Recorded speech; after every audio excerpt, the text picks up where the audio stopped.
अच्छा जी, ये ग्रेस का न्यू आर्टिकल, आप आर्टिकल नंबर नोट कर लें जी।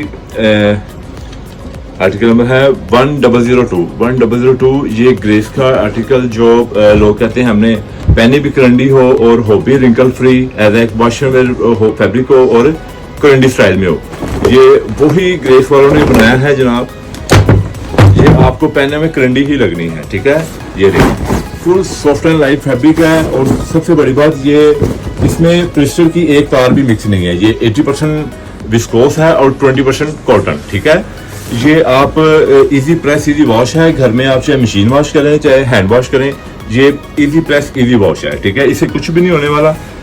ग्रेस के आर्टिकल जितने भी आपको चाहिए हो, आपकी 100 से ज्यादा आर्टिकल आपको ड्रेस कोड शादमान मार्केट से मिलेंगे, ठीक है। ड्रेस कोड से मार्केट में ग्रेस एक नंबर बहुत नायाब है, लेकिन ड्रेस कोड पे आम है।